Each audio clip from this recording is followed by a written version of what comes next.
Hello, അപ്പോൾ ഇന്നത്തെ വീഡിയോയിലേക്ക് എല്ലാവർക്കും സ്വാഗതം ഉണ്ട് കേട്ടോ. ഇന്ന് ഒരു 4 മണി പലഹാരമാണ് കേട്ടോ ഉണ്ടാക്കാനായിട്ട് പോകുന്നത്. അപ്പോൾ ഞാൻ അതിനായിട്ട് ഒരു ഗ്ലാസ് അരിപ്പൊടിയിൽ ഒരല്പം ചൂടുവെള്ളവും ഉപ്പും കൂടെ ചേർത്ത് നന്നായി മിക്സ് ചെയ്ത് വെച്ചിട്ടുണ്ട്. അത് ഞാനൊരു വാഴയില എടുത്ത് അതിലോട്ട് ചെറിയൊരു അളവിൽ നല്ലതുപോലെ പരത്തി കൊടുക്കുന്നുണ്ട് കേട്ടോ. പിന്നെ ഞാൻ എടുത്തിരിക്കുന്നത് ഒരല്പം അവൽ, തേങ്ങ ചിരകിയത്, പിന്നെ ഒരു ബെല്ലം, ഇതാണ് കേട്ടോ, ഒരു ശർക്കര, ഇതാണ് കേട്ടോ എടുത്തിരിക്കുന്നത്. നമ്മുടെ ഇവിടെ ബെല്ലം എന്നാണ് കേട്ടോ പറയുക. അപ്പോൾ അവലും കൂടെ ചേർത്തിട്ടുണ്ട്. ഇതും മൂന്നും കൂടെ മിക്സ് ചെയ്തിട്ട് ഈ മാവിലോട്ട് ഞാൻ ഇട്ട് കൊടുക്കുന്നുണ്ട് കേട്ടോ. എന്നിട്ട് നല്ലതുപോലെ എല്ലാ ഭാഗത്തും വെച്ച് കൊടുക്കുന്നുണ്ട്. എന്നിട്ട് നമ്മൾ ഇലയൊന്ന്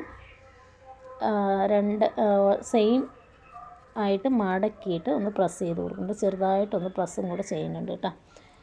എന്നിട്ട് ബാക്കിയുള്ള ഇലയും കൂടെ ഇട്ട് ഇതുപോലെ ഒന്ന് ചെയ്തെടുക്കുന്നുണ്ട്.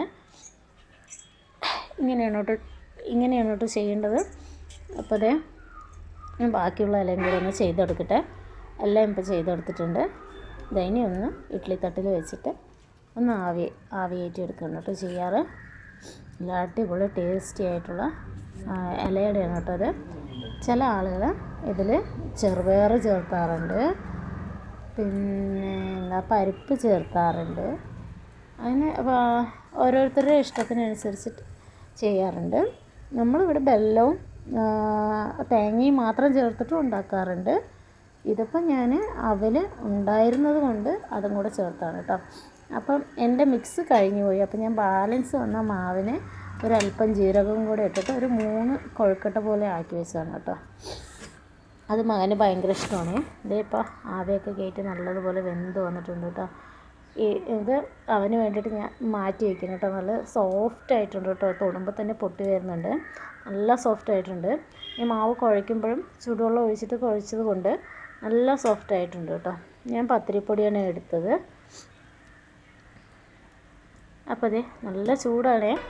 നമ്മുടെ കുഴക്കട്ടയും ഇലയുടെയും റെഡി ആയിട്ടുണ്ട് കേട്ടോ.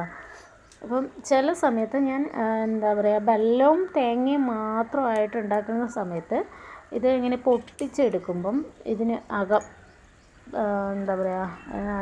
ഇതിൻ്റെ അകമില്ലേ, അത് നല്ലതുപോലെ വെള്ളമായിട്ട് ഫീൽ ചെയ്യാറുണ്ട് കേട്ടോ. അപ്പം ഞാനിതൊന്ന് മാറ്റി പിടിച്ച് നോക്കിയതാണ്. നല്ല അടിപൊളി ടേസ്റ്റി ആയിട്ടുള്ള ഞങ്ങളുടെ പാലക്കാട്ടുകാരുടെ ഇലയട ഇവിടെ റെഡി ആയിട്ടുണ്ട്.